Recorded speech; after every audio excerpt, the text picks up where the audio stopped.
Começar, aos que chegarem depois vão pegando aí o conteúdo no meio, com certeza vai ter muito conteúdo para eles também.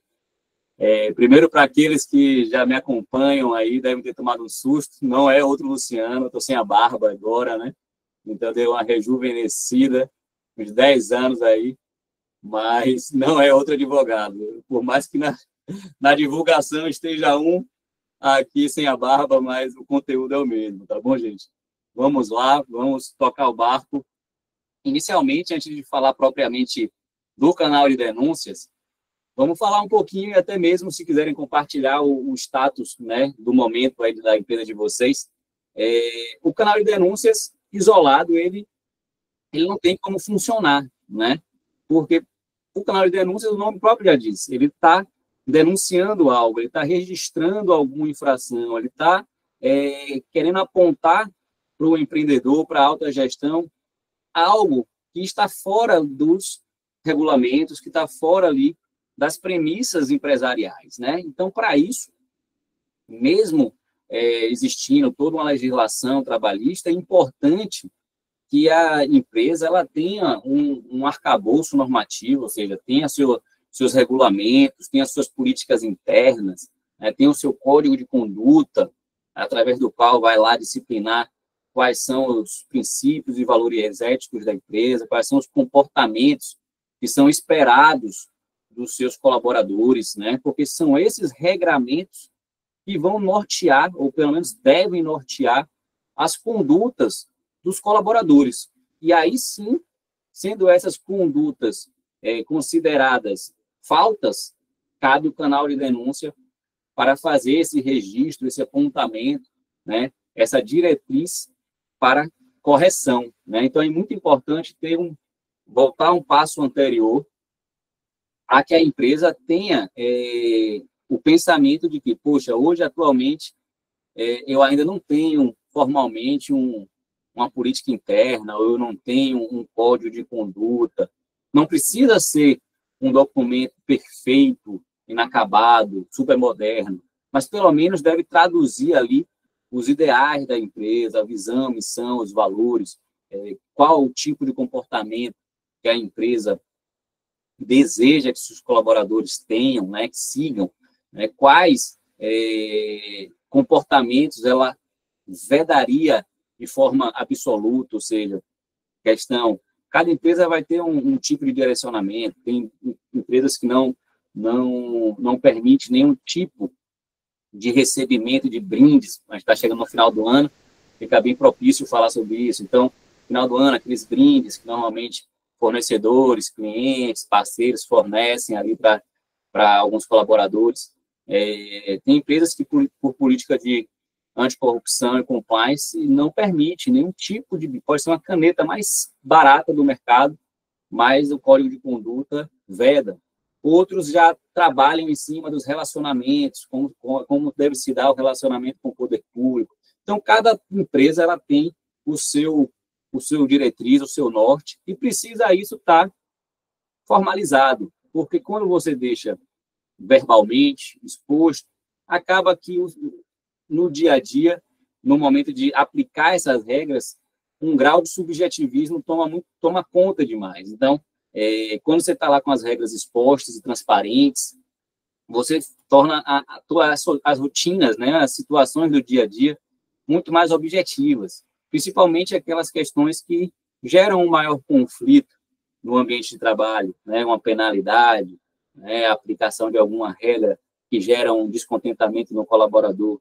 Se isso não tiver dentro de uma política interna, se isso não tiver dentro de um código de conduta, isso acaba gerando um grau de subjetivismo e acaba gerando discriminações, muitas das vezes, entre trabalhadores, o que não é, obviamente, o recomendável, tá?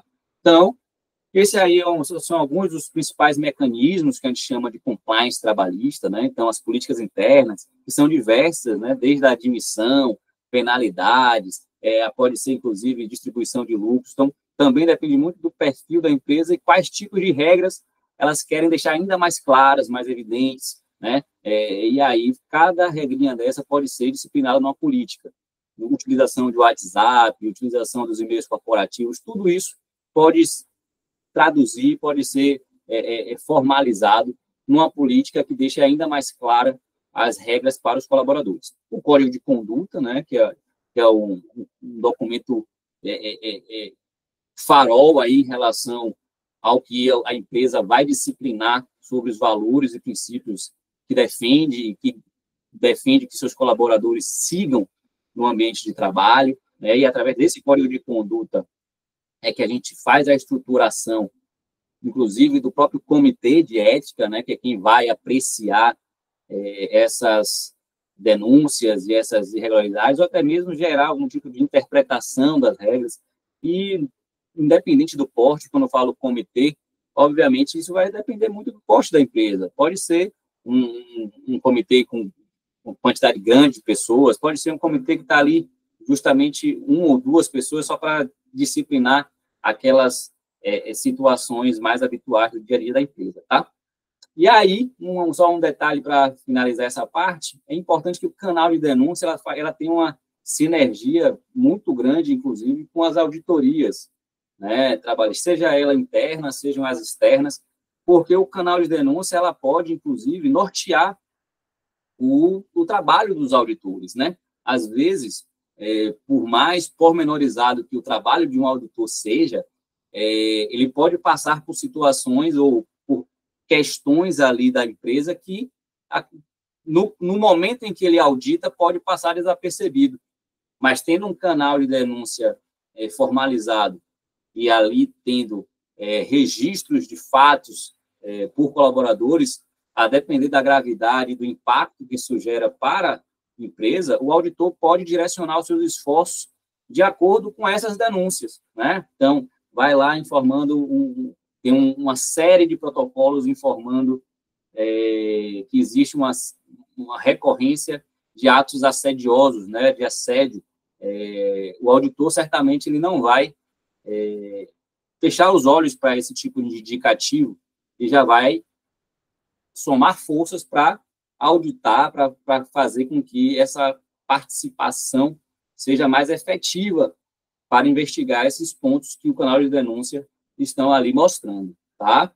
Então, como um parâmetro aqui, né, todas essas ferramentas, elas, sejam isoladamente ou em conjunto, elas acabam gerando um grau de segurança jurídica para a empresa, né? E qual é a empresa que não está em busca ou gostaria de ter um mínimo de segurança jurídica? Então, assim como o canal de denúncias, como todos esses outros ferramentas, ela vai ali dando um pouco mais de conforto para o empreendedor, né? Seja por garantir uma maior conformidade legal, ou seja, está ali sempre em busca de cumprir a legislação trabalhista, né?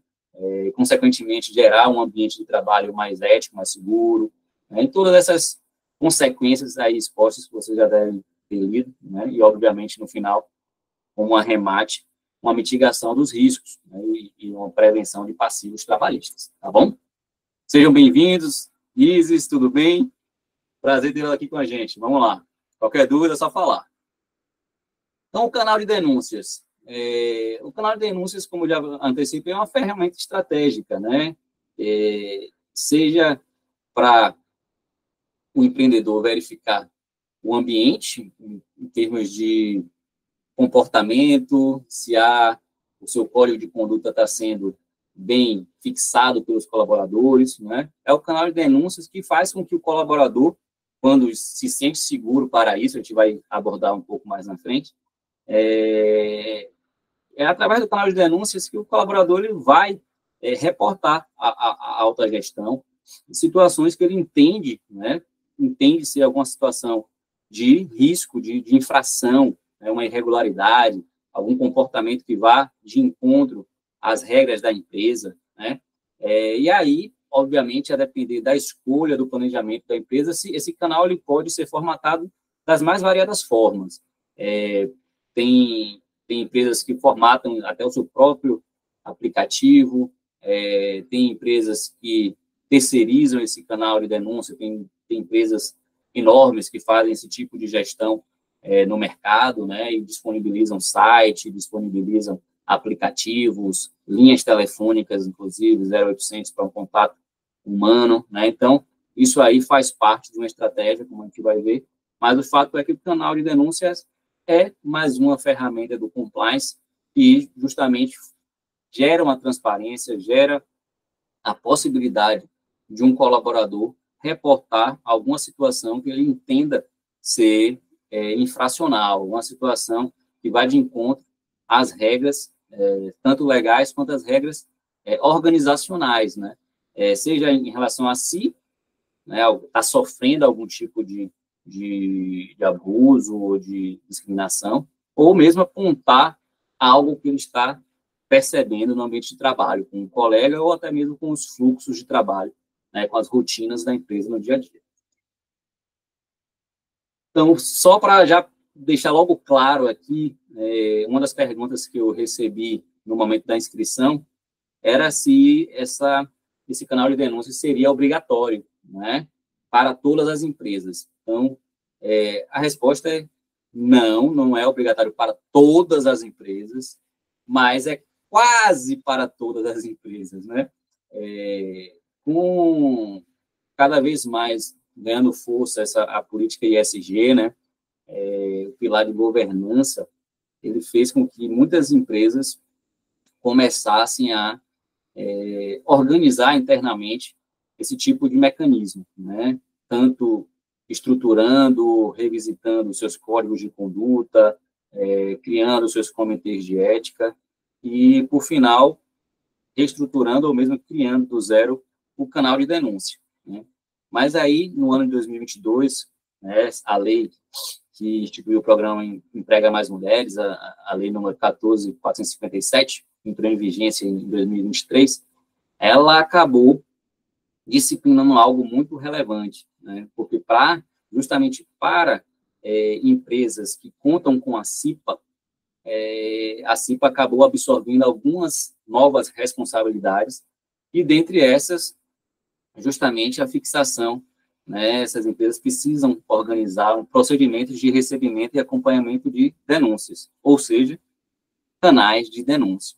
E aí, quando ela fala em empresas com CIPA, ela não excepciona, né? Então, a gente tem que ir lá na NR5, né, a norma regulamentadora 5, que é justamente a norma que trata das atribuições, né, e os procedimentos da CIPA, e nela houve justamente esses ajustes e adaptações em virtude dessa lei, e lá, na própria norma, ela traz os enquadramentos das empresas, né, qual é o perfil e como se dá a quantidade de empregados por CIPA. Então, vamos dizer que a partir de 81 empregados, né, empresas com 81 empregados, independentemente do grau de risco, todas precisam regulamentar ou mesmo implementar um canal de denúncia, né? Então, a partir de 81, invariavelmente todas. Mas tem ainda uma flexibilidade, por quê? Porque as empresas do grupo 3, do grupo de risco 3 e 4, elas já contam com CIPA a partir de 20 empregados. Então, para essas empresas do grupo 3 e 4, a obrigatoriedade do canal de denúncia, ela acaba sendo a partir de 20 funcionários, tá? Então, houve a obrigação de constituir CIPA, já se entende, né, de forma correlata também a obrigatoriedade de se implementar um canal de denúncias, tá bom? Características fundamentais do canal de denúncia. Vamos lá. Primeira de todas, acessibilidade, né? Então, além de estar disponível em múltiplas plataformas, como está dizendo aí, né, facilitar o uso por todos os colaboradores, faz parte da acessibilidade justamente também a comunicação, o treinamento, você ensinar ao manuseio da ferramenta, né? Então, você precisa, de fato, fazer com que a plataforma seja utilizada no dia a dia. Então, não adianta ter no site a informação, não adianta ter uma primeira leva de endomarketing, né, de divulgação, e depois não mais tocar no assunto e deixar o canal de denúncia sem nenhum tipo de capacitação. É importante que todas as informações elas sejam recorrentes, que os empregados eles sejam frequentemente treinados e informados, até porque os sistemas mudam, são atualizados, né? Então, todas essas mudanças, elas precisam ser, obviamente, repassadas aos maiores interessados, que são os colaboradores, né? Então, acessibilidade, vamos dizer que uma empresa conte no seu quadro com funcionários de outra região, né, com outra língua. Então, eu ter um canal de denúncia apenas em português, eu não estou gerando acessibilidade para todos os meus empregados. Então, eu preciso saber qual o perfil do meu quadro de funcionários e que, de fato, esse canal de denúncias alcance todos eles, né? Então, se eu tenho chineses no meu quadro, se eu tenho espanhóis, se eu tenho... né? Então, eu vou ver a composição do meu quadro e, para isso, fazer com que isso reflita na acessibilidade desses canais, tá? Transparência, né? Então, a transparência é muito importante. Então, o que gera transparência? Como eu falei logo no início da apresentação, é o máximo de formalização. É você estar com toda essa política bem desenhada. Como é que funciona o canal de denúncia? É caso a caso? Cada gestor, no seu momento, vai criar as regras? Não, precisa estar muito bem disciplinado no código de conduta, no regulamento do comitê de ética, quantos dias a apuração, quem é que vai apurar, se a denúncia for em relação a uma das pessoas que compõem o comitê de ética, qual é a solução? Tudo isso não pode ser resolvido caso a caso. Ele precisa estar previamente disciplinado para que gere uma transparência, que gere uma credibilidade. Então, isso precisa ser uma política muito clara dentro da empresa e, obviamente, situações excepcionais podem e normalmente surgem, mas, a partir daí, as políticas são atualizadas, né? Nenhuma política ela é estanque, ela é engessada, porque os conflitos sociais, eles mudam com o tempo, né? E novas questões, novas demandas acabam sendo que enfrentar pelas empresas. Cabe o papel da empresa enfrentar e atualizar as suas políticas de acordo com os novos momentos, com as novas situações. Então, mas o fato é que a regra geral precisa estar pré-estabelecida e de forma muito clara nas políticas internas da empresa. Tá? Eficiência, eu digo eficiência no sentido de ter um começo, meio e fim de forma muito clara e que, no final, se dê um resultado, principalmente para a pessoa que prestou a denúncia, né? Muitas vezes, as críticas maiores dos canais de denúncia são as de que as demandas não são respondidas, né? Então, as pessoas geram os protocolos com as denúncias, mas não chega a nenhum tipo de resposta, nem para dizer que aquela denúncia foi julgada improcedente, né? Simplesmente se gera um protocolo, e esse protocolo é arquivado sem nenhum tipo de feedback para a pessoa que denunciou, né? Obviamente, a eficiência também perpassa pela necessidade de uma eventual punição ocorrer com o mínimo prazo possível, né?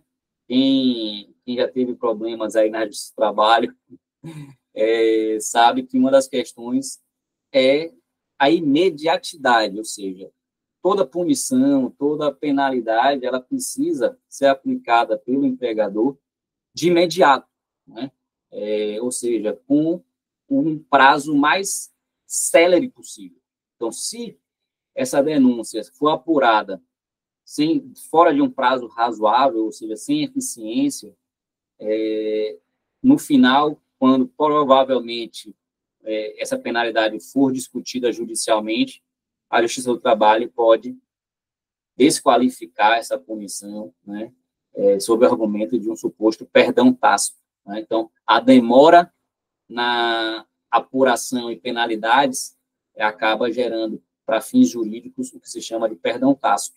Então, a eficiência do procedimento ele precisa ocorrer. E aí eu só faço um parêntese de que a eficiência não quer dizer assodamento, né? Não precisa... A imediatidade não quer dizer que a providência tenha que se tomar hoje, no momento, no calor da emoção. Existe a razoabilidade, tem demandas, tem questões sensíveis que exigem do empregador, inclusive, um grau de cautela na sua apuração, né?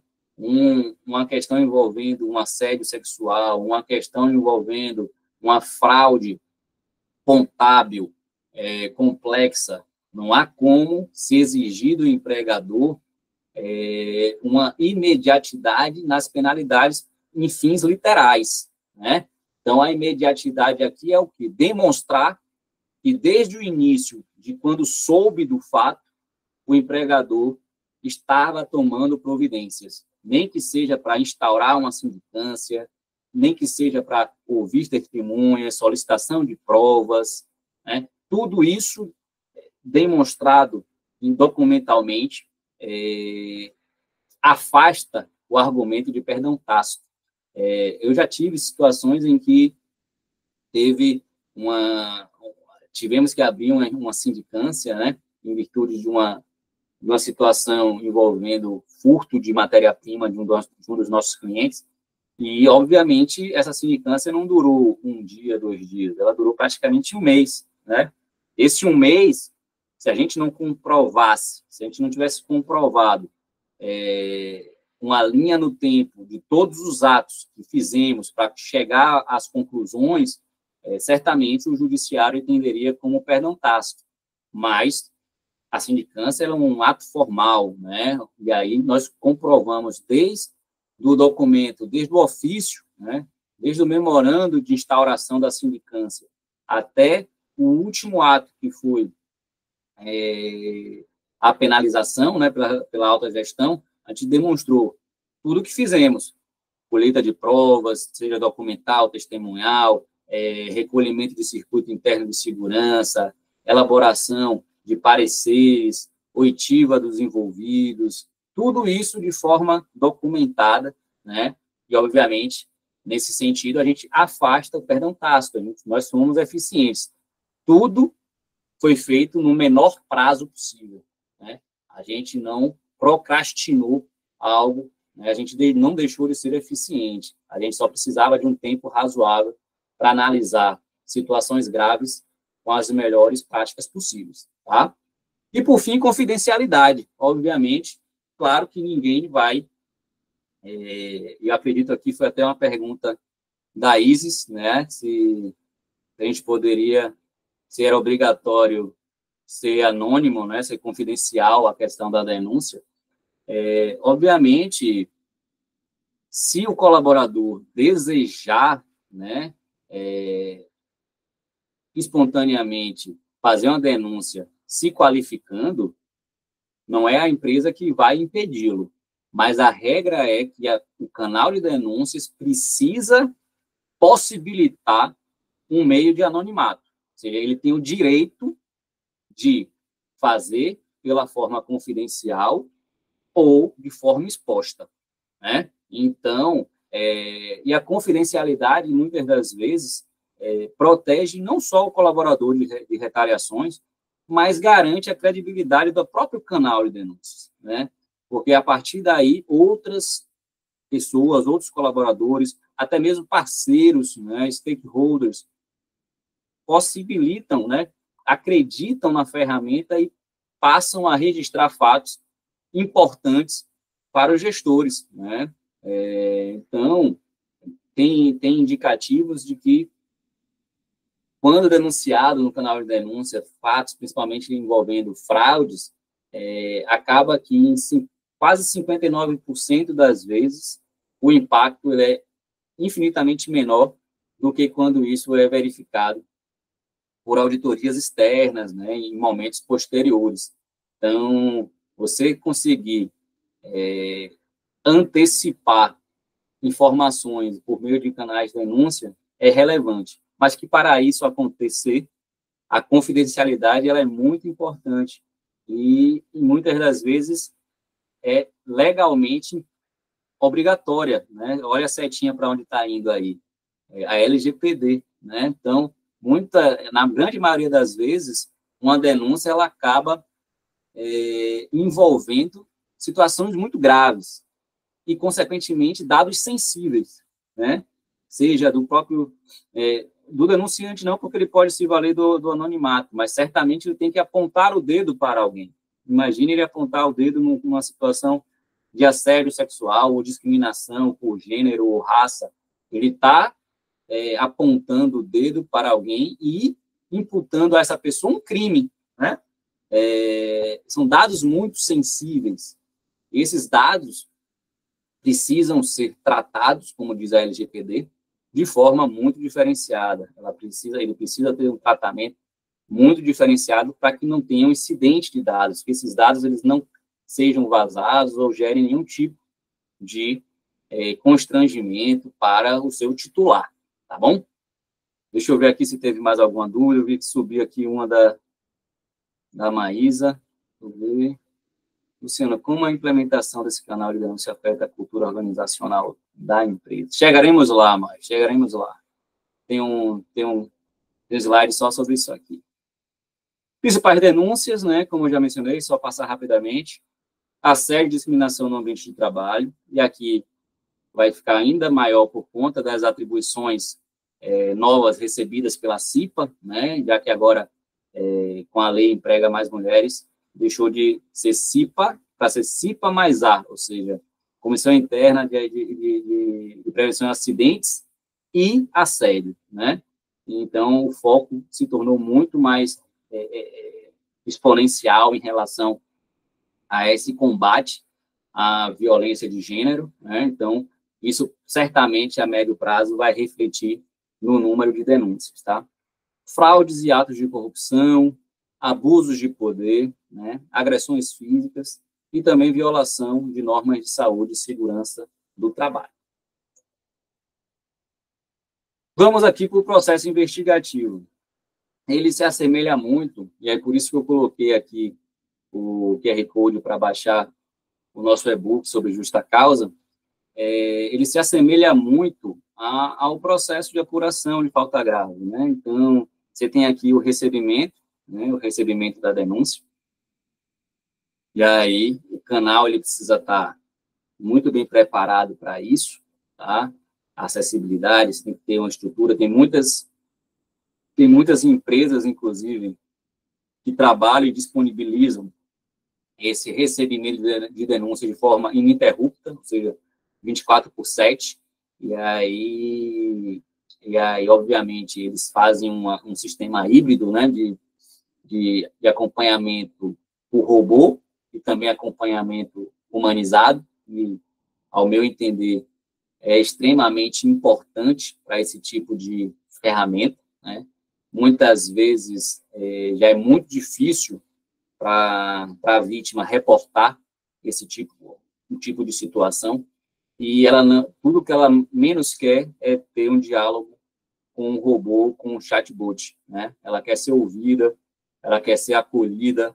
Então, é muito importante que, no momento da escolha do formato desse canal de denúncia, a empresa também se preocupe com esse tipo de detalhe, né? Que, no final, deixa de ser um detalhe para ser algo extremamente relevante nos resultados, tá? Então, seja por um caminho humanizado, seja por um chatbot, por sistema, por site, o importante é receber essa denúncia, esses fatos, e fazer um tratamento em cima dele, né? Você vai analisar o grau de risco, o grau de potencial de impacto para a empresa em relação àqueles fatos que estão sendo narrados.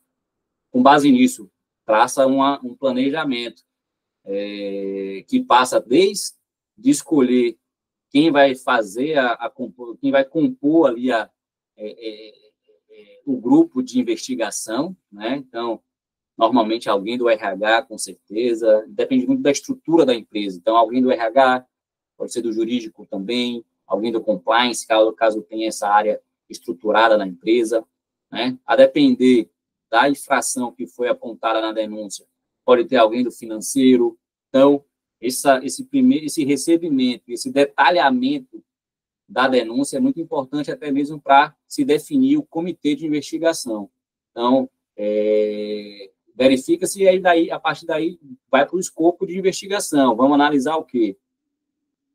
Qual período, quais setores, quais documentos vamos solicitar, que tipo de prova vamos providenciar, né? Então, a gente faz esse planejamento, inclusive em relação ao cronograma. Tem muitos códigos de conduta, isso vai, obviamente, variar de empresa para empresa, uma questão interna à corporates, mas tem a delimitação do tempo da investigação, né? Então, uma investigação, ela pode ter, vamos dizer, eu já elaborei alguns códigos que eu recomendei, em virtude do porte da empresa, um prazo de 90 dias, prorrogável por mais um período de 90, né? Então, isso precisa também estar dentro do escopo do planejamento do comitê, para saber, é uma falta simples, que é de fácil prova, então, vamos delimitar aqui um prazo de tantos dias para a gente encerrar essa investigação e emitir o parecer final. Ou é algo complexo que a gente vai demandar, inclusive, agentes externos, né, órgãos públicos, a gente vai precisar de um tempo maior de maturação e investigação. Então, já coloca isso também no escopo. Obviamente que cada investigação é única e pode gerar, pode acontecer de sofrerem alterações ao longo da investigação, né? Algo que parece ser simples, de pronto, desdobrar em uma situação extremamente complexa ao longo da investigação, e isso é bem natural, mas também para isso o comitê precisa estar já preparado com um plano B e saber como se comportar, retomando, porque vai ter ao seu favor, embaixo do seu braço, toda uma política, né? Todo um desenho formal dos atos que devem traçar, né? Dos atos que devem percorrer. Não pode ser nada subjetivo da cabeça dessas pessoas, elas precisam estar guiadas por regras muito bem procedimentalizadas e transparentes, né? Não sejam regras só para a alta gestão. Todos os colaboradores precisam ter ciência do passo a passo de uma apuração, tá? Então, como eu já antecipei aqui, vai para a parte da coleta de evidências, né? Então, reunir os documentos, realizar as entrevistas, né? Analisar os dados relevantes. Aqui é muito importante, como sempre, como é muito comum, a ansiedade, às vezes, toma conta do empreendedor e quer tomar logo as medidas de pronto, no calor da emoção, e sem possibilitar ao denunciado, né, ao suposto ofensor, um direito de resposta, um contraditório, uma ampla defesa. E isso faz toda a diferença no momento em que esse processo de apuração ele acaba sendo analisado pelo judiciário. Então, quando o judiciário ele pega uma apuração como essa e verifica o passo a passo que a empresa deu para, no final, punir o colaborador, um dos principais passos que ele logo busca é se esse colaborador ter a chance de se defender, né? Então, também aqui no processo investigativo é importantíssimo que tenha um momento específico para que a empresa ouça, né, o denunciado, possibilite que ele produza as suas provas também, caso ele não assuma o cometimento dos fatos que foram a ele imputados, tá? E somente após disso é que a empresa tem que analisar o contexto como um todo. Obviamente, essa análise ela precisa ter no seu bojo também a percepção e a defesa dos denunciados, tá? Por fim, o comitê investigativo ele vai dar um parecer, né, com base desde os fatos iniciais bem superficiais que foram colocados na denúncia, até todo o conjunto probatório que foi produzido no percurso da investigação. Então, esse parecer, ele não é vinculativo, ele vai dar como recomendação para a alta gestão medidas corretivas, né? Ou mesmo mencionar não ter sido possível a aferição dos fatos, não teve provas suficientes para isso, e vai recomendar o arquivamento da denúncia. Então, tudo vai ser analisado e as recomendações vão ser pautadas no que foi, de fato, produzido, né, em termos de prova ao longo da investigação. Tá? Alguma dúvida até aqui, pessoal? Tudo certinho? Faz um joinha aí se eu posso seguir. Se não, se tiver alguma dúvida, o momento é agora. Certinho? Vamos lá, vamos trazer dois casos, né, um canal de denúncias na prática, né, casos concretos. E aí tem um xizinho e tem um Vzinho aí, né? Então, vocês podem perceber que não é só o fato de implementar o canal de denúncias que já desobriga a empresa de qualquer outro tipo de postura.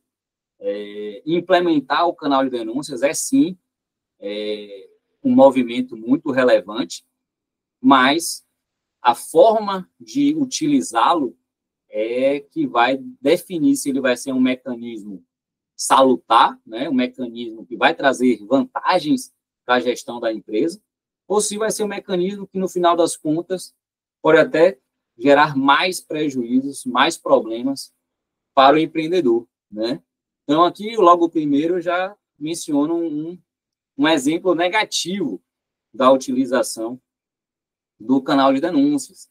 E aqui ele menciona justamente que, no processo, as provas que foram produzidas, né, o juiz evidenciou que a rescisão do contrato de trabalho do colaborador, né, que nesse caso foi o reclamante aqui da demanda, a rescisão desse colaborador, ela ocorreu exatamente uma semana após ele ter oferecido uma denúncia no canal da empresa, né? E aqui acontece o quê? Né? Lendo o acórdão, ele menciona na sua petição inicial que já tinha uma recorrência de abusos por parte dessa gestora, que era a sua supervisora, né? Seja por pressão em relação a metas, seja por conta de procedimentos internos. Então, ele já tinha uma recorrência de abusos relatados. Em relação a isso, o judiciário não entendeu que ele não conseguiu provar esses abusos, né? Esse assédio, vamos dizer assim. Mas, em relação especificamente sobre essa rescisão, que foi um segundo ponto que ele trouxe, e teria sido essa rescisão uma forma de represália à sua denúncia, o judiciário entendeu ser procedente. E aí destacou várias questões que foram demonstradas no processo. E uma delas é o fato de que, a partir do momento em que o reclamante fez a denúncia, em ato seguinte, a empresa ela tomou conhecimento, fez um contato com a supervisora dele, não tomou maiores medidas a não ser conversar e supostamente ajustar algumas questões internas com ela, mas, exatamente uma semana depois, essa mesma supervisora foi quem recomendou a rescisão do contrato de trabalho do denunciante, né, sem nenhum tipo de comprovação de falta ou baixa produtividade, porque no processo o preposto alega que não teria tido nenhuma relação com a denúncia, e sim por critérios objetivos e subjetivos.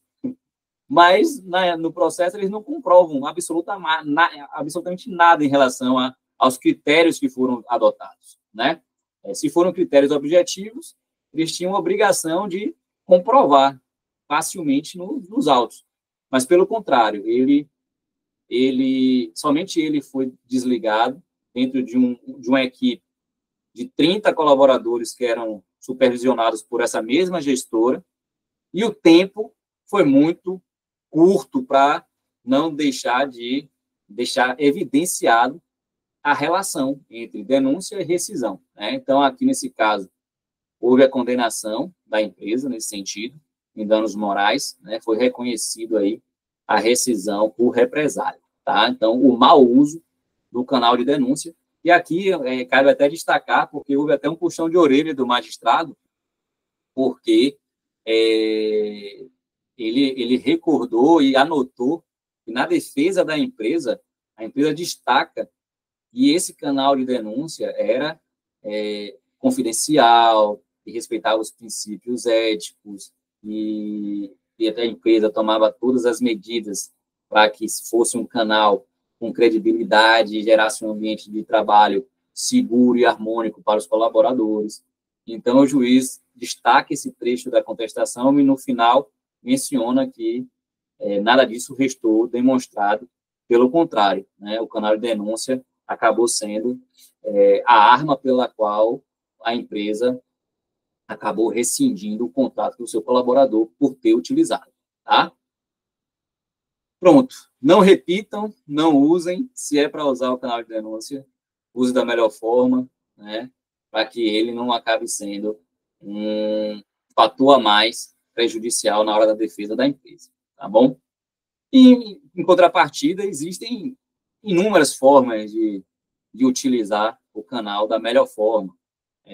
Inclusive, quando você faz de forma bem documentada, já adianta muito o material de contestação da empresa numa eventual demanda judicial, né? Então, aqui nesse caso, o gestor, ele tinha sofrido aí algumas denúncias, né? Não só por questões internas, mas até mesmo por falta de tratamento com clientes, com fornecedores, né? Falta de urbanidade, usava palavras de baixíssimo calão em reuniões, ofendia até mesmo superiores hierárquicos, né? Então, ele foi acumulando algumas denúncias, e essa empresa, especificamente, ela tinha um controle de compliance bem exemplar, assim, e ela conseguiu juntar os autos, toda essa documentação, né? E essa documentação foi validada pela Justiça do Trabalho, né? Inclusive, algumas das pessoas que denunciaram esse gestor foram testemunhas nesse processo e ratificaram todos os termos da denúncia, né? Além disso, os documentos que eles juntaram não deixaram margem para dúvidas em relação às faltas, né, aos abusos cometidos pelo gestor. Inclusive, tinham gravações que foram capturadas pelas vítimas, né? Então, só fazendo parênteses, em caso não existe legalidade quando se fala de gravação entre um ofensor e a vítima, né? Então, se a vítima faz uma gravação de um possível assédio e essa gravação ela serve de prova numa demanda judicial, ela não é considerada como ilegal, mesmo não tendo o ofensor ciência ou autorizado essa gravação. Isso já é um posicionamento pacífico do Supremo. Então, eles juntaram os áudios no processo, né, e isso reforçou ainda mais a postura abusiva do gestor, tá? Então, vê que eu destaquei aqui na demanda, né, na ementa, justamente o trecho que o juiz, ele reforça a validade, né, e como foi importante o acervo produzido pela empresa, né? Provado nos autos o que restou apurado mediante programa de compliance desenvolvido pela empresa, no tocante à gravidade das denúncias formuladas contra o mau procedimento do reclamante, né? Vocês veem que ele fez questão de apontar o procedimento de compliance instaurado e apurado pela empresa. Então, se utilizem, formalizem, deixem tudo muito bem registrado, porque, além de gerar uma maior transparência e uma credibilidade no ambiente de trabalho, todo esse procedimento, ele certamente vai pautar, né, a sua defesa e vai gerar uma segurança maior na hora de uma eventual necessidade de defender uma justa causa. Então, muitas vezes, as justas causas são revertidas porque as empresas não fazem o dever de casa, ali, de deixar as suas documentações bem formatadas, né? Deixar as suas documentações arquivadas e claras ali para o momento de uma demanda judicial, tá bom? Vamos lá. Implementação eficaz do canal de denúncia. Então, fazendo um mix aqui de um pouco de quase tudo que eu já falei, primeira coisa é avaliar a sua empresa hoje. Tipo, caramba, hoje eu não tenho um canal de denúncia. De acordo com o que o Luciano falou, minha empresa tem o perfil de ser obrigada a ter um canal. E agora, como eu faço? Esse é um cenário. Outro eu já tenho um canal de denúncias, mas ele é subaproveitado. Eu acredito que os colaboradores não deem crédito a ele, não sei porquê. Talvez esteja faltando comunicação, esteja faltando treinamento. Então, a primeira coisa é avaliar a situação da sua empresa, né? O código de conduta tá atual, reflete o momento e os princípios de hoje da empresa. Avalie, tire um tempo, né? Final de ano, já pensando em 2025, tire um tempo e analisa a sua empresa, faz um raio-x, não só do canal de denúncia, mas de todas as suas políticas e regulamentos internos, né? Segundo, já tendo avaliado e tendo chegado a um denominador do que você precisa, defina os objetivos, né? Objetivos claros, desenvolva uma estratégia de implementação, ou seja, eu vou, para o meu perfil, eu gostaria de contratar um programador e ele vai fazer o software interno, ou seja, eu não vou atrás no mercado, vai ser um software nosso, com a nossa cara e com as nossas necessidades enfrentadas. Pronto, é uma possibilidade. Outra, vou atrás de empresas já com know-how, porque até aí eu consigo, inclusive, absorver a experiência deles para poder implementar de forma mais assertiva as regras e utilizar mais racionalmente o canal de denúncia. Perfeito também.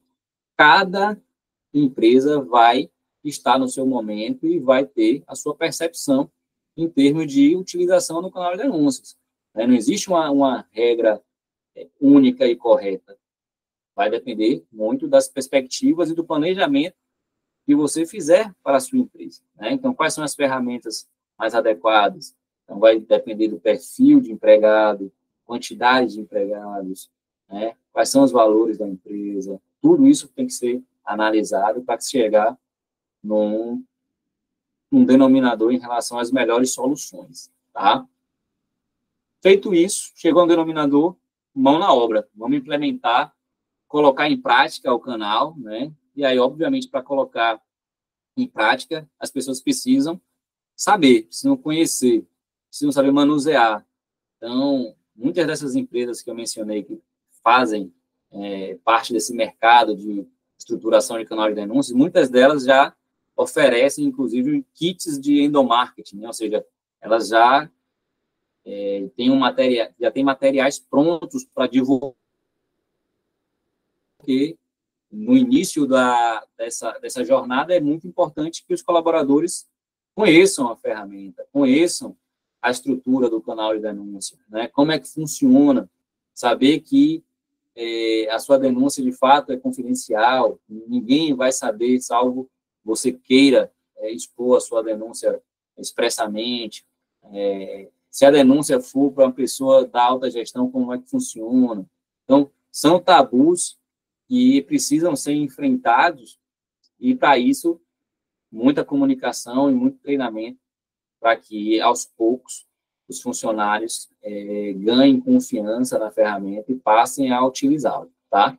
E, obviamente, a partir do momento que passem a utilizar, você precisa monitorar para que não tenha nenhum tipo de desvio no funcionamento do mecanismo, né? Como a gente viu no caso anterior, utilizar o mecanismo para represália. Então, o desvio da atividade, ela precisa estar como algo muito relevante para a alta gestão. Então, saber quem vai estar ali no dia a dia organizando e gerindo o canal de denúncias, é algo muito importante que precisa ser discutido e deliberado na fase de planejamento. Então, vai ser pessoas externas?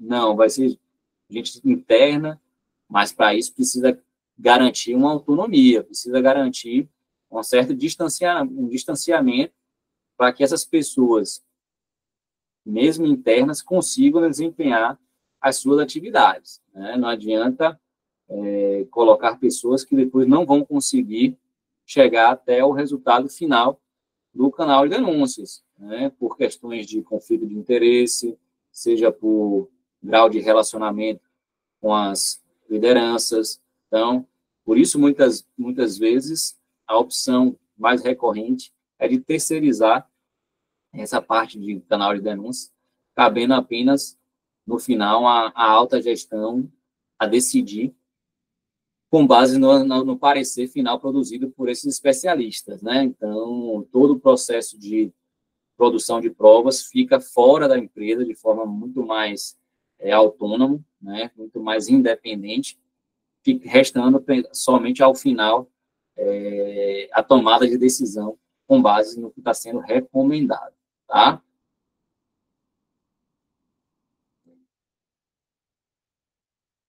Desafios, né, na gestão do canal de denúncia, então, não são poucos e não são simples, né, não são triviais os desafios, né? Primeiras barreiras culturais, né? Então, falou em canal de denúncia, né? Falar em denúncia por si já é um tabu, né? Apontar o dedo, X9, falar, ou mesmo quando está sendo vítima de algum abuso também, romper o silêncio para denunciar é algo já complexo. Então, essa barreira cultural, né, de superar o medo de represálias, que não é um medo, como eu mencionei, trivial, existem pesquisas especificamente em relação a assédio moral e sexual no ambiente de trabalho, 87% das pessoas que se dizem vítimas, elas não denunciam, né? Primeiro, já é um corte gigantesco. 87% sequer denunciam. E aí, os dois maiores fatores dessa não denúncia é ou o receio da perda de emprego ou por conta de represálias no ambiente de trabalho, tá? Então, isso não é trivial, realmente precisa ter muito treinamento, muito conhecimento, uma conscientização contínua da equipe para que essa barreira cultural seja, aos poucos, quebrada, tá? Confidencialidade, né? Então, isso é também um desafio, porque, principalmente para empresas menores, né, em que, normalmente, quando se chega a uma denúncia, a principal, a preocupação inicial é saber quem foi o denunciante, né, e aí começa já a conjecturar, aconteceu isso, aí já quer lembrar o fato, então, normalmente, a primeira preocupação é saber quem foi o denunciante. Então, ou seja, quebrar a confidencialidade. Então, esse é um desafio grande, né? Seja pela nossa essência de curiosidade, seja seja pela natureza do empreendedor de querer ter o controle total da sua empresa, ou seja, quem tá denunciando, quem está fazendo, como se isso fosse uma necessidade em absoluto. Nesse caso em específico, não é, né? Essa questão do nome, do CPF do denunciante, a primeiro momento, não é o principal, e sim a denúncia em si, né? Então, quebrar essa barreira também é importantíssimo para que tenha, ao longo do tempo, um aumento da credibilidade na ferramenta, tá? Denúncias falsas, então, né, então também é uma barreira, a gente sabe que existe, isso existe em qualquer lugar, inclusive até bombeiros sofrem, acho que quem mais sofre são os bombeiros com informações falsas, né, com denúncias falsas sobre ocorridos. Empresas a mesma coisa, pelos mais variados motivos, seja para prejudicar um colega que, em regra, está competindo com algo no ambiente de trabalho, seja um cargo de liderança ou algo nesse sentido, ou por ter algum tipo de atrito pessoal também com esse colega. Existem as mais variadas vertentes para essas denúncias falsas. E, além das denúncias falsas, existem também as denúncias que não se provam verdadeiras. E aí tem uma distinção, porque, na verdade, quando a pessoa denuncia, ela denuncia entendendo ser o correto, né? Ou seja, um assédio sexual, um assédio moral, ou um ato de dano moral por uma gestão que acabou sendo mais rude, que teve uma postura mais assertiva, né? Que gerou um abalo emocional momentâneo ali no colaborador. Um colaborador pode fazer uma denúncia crendo que, de fato, houve aí algo grave, algo que te abalou, e que, ao longo do processo, a averiguação mostra que foi algo pontual, que ao longo do processo, o gestor, inclusive, se retratou, que não era aquilo que se mostrou ser na denúncia, né? Então, às vezes, as pessoas denunciam algo crentes daquilo e que depois as provas demonstram ser outra coisa, né? Então, tem essas duas vertentes, sejam as denúncias maliciosas mesmo, falsas propositalmente, e aquelas que, no final, demonstram ter sido ter um outro contexto, não se revelaram ter aquela potencialidade de infração como informado na denúncia, tá?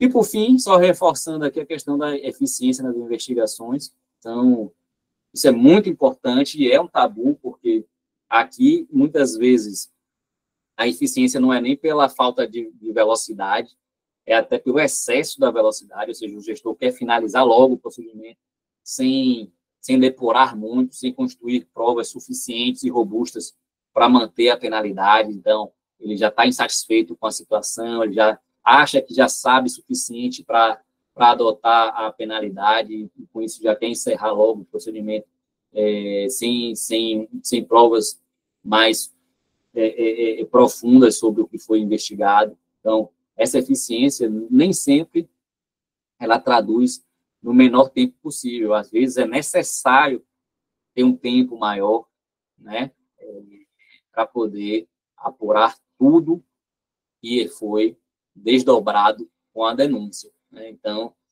obviamente, isso também faz parte de conduzir uma apuração rápida, mas rápida e eficaz, ela tem que ter esse viés aí de conseguir depurar tudo, né? Não só entregar algo rápido, mas algo rápido que tenha conteúdo suficiente para resguardar, né, para gerar uma segurança jurídica na tomada de decisão da empresa. Tá bom, pessoal? Pronto, e aí, deixei para esse slide aí, Maísa, você mencionou a questão da imagem reputacional, você estava esperando aí, tá aí. É um dos resultados, né? É um dos resultados de uma adequada gestão do canal de denúncias. Então, parece ser apenas um mecanismo burocrático e que a lei está impondo agora às empresas, mas, se utilizado de forma adequada, sem sombra de dúvidas, o canal de denúncias ele acaba gerando diversos pontos positivos, né? Um deles é a consolidação de uma cultura organizacional ética, né? Então, fortalece o ambiente de trabalho, como menciono aí, baseado em valores e respeitos mútuos, incentivando uma comunicação aberta e práticas éticas em todos os níveis organizacionais.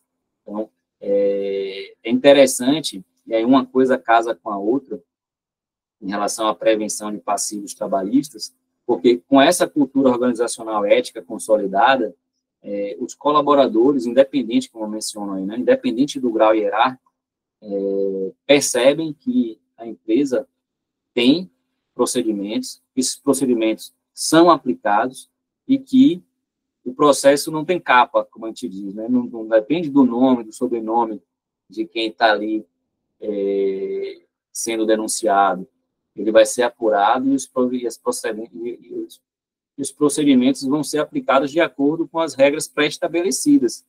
Então, o canal de denúncia, ele acaba inclusive evitando muitos dos possíveis atos infracionais, ou seja, só o fato de ter um canal de denúncia e o quadro de empregado saber que ele é aproveitado, ou seja, que ele tem credibilidade, muitas vezes o colaborador deixa de fazer algo porque sabe do risco de ter uma denúncia contra o seu nome, e que, uma vez denunciado, as medidas, de fato, vão ser implementadas, né? Então, você já freia qualquer tipo de infração disciplinar desde o seu nascedouro, desde o seu embrião, porque já há um receio da reprimenda, da sanção, tá? Proteção e valorização do colaborador, então, faz com que o colaborador ele se sinta prestigiado, né? A partir do momento que não há distinção de tratamentos quando se trata de regras da empresa, e há uma previsibilidade, independente se cometeu ou não a infração, ele sabe o que pode ter a seu desfavor, ou seja, uma política interna de penalidades aliada a um código de conduta. Todo colaborador vai saber se ele recebe um brinde, por exemplo, quando não podia, vai estar lá previamente disciplinado as possíveis penalidades que ele está sujeito em relação à empresa. Então, isso faz com que, primeiro, ele pense duas vezes, né? Então, já tem aí a prevenção de passivos, e, segundo, ele consegue garantir um ambiente de trabalho mais seguro, né? Com menos abusividade por parte das lideranças, e, contrapartida, faz com que as empresas consigam, inclusive, reter profissionais, contratar profissionais, inclusive dessa nova geração, tem esse ponto de resiliência, esse ponto de combatividade em relação aos abusos, né, que eles não engolem de jeito nenhum, e isso é muito bom nesse aspecto. Então, até nesse aspecto, para reter esses novos talentos, essa nova safra de profissionais, o canal de denúncia ele é essencial quando bem aproveitado e bem utilizado, né? E, por fim, né, o fortalecimento da imagem reputacional, né? Como eu já pontuei, o pilar de governança do ISG, ele acaba transpassando os muros da empresa, né? Então, uma empresa que ela tem um reconhecimento em relação ao ambiente de trabalho saudável, né, ético, de um bom aproveitamento dos canais de denúncia, demonstrando, inclusive, através de relatórios que geram selos hoje em dia, né? Existem selos ISG certificados por instituições renomadas e que garantem aí, inclusive, um diferencial competitivo para essas empresas. Então, o canal de denúncias ele acaba também fortalecendo essa imagem, porque através dele é que se tem, inclusive, um possível apuração. Quantas faltas, que setores, qual a recorrência, depois do canal de denúncia, essas faltas diminuíram, aumentaram, como é que ele serve de baliza, seja para a quantidade, seja para a gravidade das infrações cometidas no ambiente de trabalho, né? Então, sem sombra de dúvida, empresas que fazem uma gestão ética e eficaz do canal de denúncia, elas têm números super importantes e interessantes para demonstrar como está o seu ambiente de trabalho e o quanto isso reflete na sua cultura organizacional, tá? Respondido, Mai? Alguma coisa mais em relação à cultura organizacional? Era isso aí os pontos que eu tinha para falar para vocês em relação a canal de denúncias, né? Espero que tenha sido pelo menos um contato inicial aí sobre esse tema, que tenha gerado algumas dúvidas, porque é muito importante não só sair com conhecimento, mas sair com dúvidas também, para poder pesquisar mais e aprofundar. Não vai ser um webinar de 1 hora que vai exaurir a matéria, mas gerar pontos de inquietação, né, para que vocês aprofundem Então, estão aí os meus contatos, tá? Qualquer dúvida, eu vou estar plenamente à disposição. Quem não segue ainda no LinkedIn, fique à vontade aí para me seguir, tem materiais lá para a gente discutir, compartilhar, trocar ideias, tá? E aqui é o primeiro convite, né? Em dezembro, a gente vai ter um curso junto com a Federação das Indústrias, nos dias 9 a 11, né? Esse vai ser um evento presencial, 3 dias muito bacanas. A gente vai falar um pouco de terceirização, né? Essa terceirização eficiente, gestão de contratos e mitigação de riscos. Tá? Então, o curso já está sendo divulgado aí pela Federação das Indústrias, eu estou reforçando aqui para tê-los aí na nossa companhia. Espero que possa revê-los lá presencialmente dessa vez, ainda é melhor, porque a gente consegue tratar de casos concretos e tirar dúvidas de forma bem mais interessante do que no webinar à distância. E o outro convite não está aqui, porque foi de última hora, mas amanhã, às 11 horas da manhã, eu vou dar uma entrevista na TV A Crítica. Vamos falar um pouquinho sobre esse tema que está tão quente aí nas mídias sociais, que é a PEC, né, a proposta de emenda constitucional que está disciplinando, né, está prevendo aí a abolição da escala 6x1. Então, se vocês tiverem dúvidas, se quiserem conectar para saber um pouquinho mais, fiquem à vontade, amanhã, 11 horas, na TV A Crítica. Tá? TV A Crítica não, TV Onda Digital, me perdeu, porque ontem eu dei entrevista para a TV A Crítica. E hoje, amanhã, vai ser na TV Rede Onda Digital, tá? Qualquer coisa, falem comigo no WhatsApp, eu já passo o card para vocês da entrevista. Mas, no mais, é isso. Agradeço, mais uma vez, a presença. Já estou formatando aqui o próximo webinar e conto com a presença de todos vocês. E é isso. Estou à disposição. Tem alguns minutos aqui, se alguém quiser abrir o vídeo e fazer alguma pergunta, fiquem à vontade.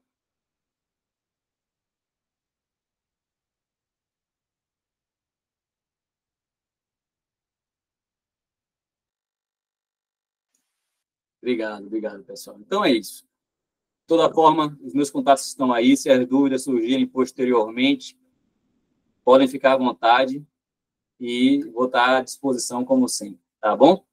Um grande abraço, pessoal. Até a próxima. Tchau, tchau.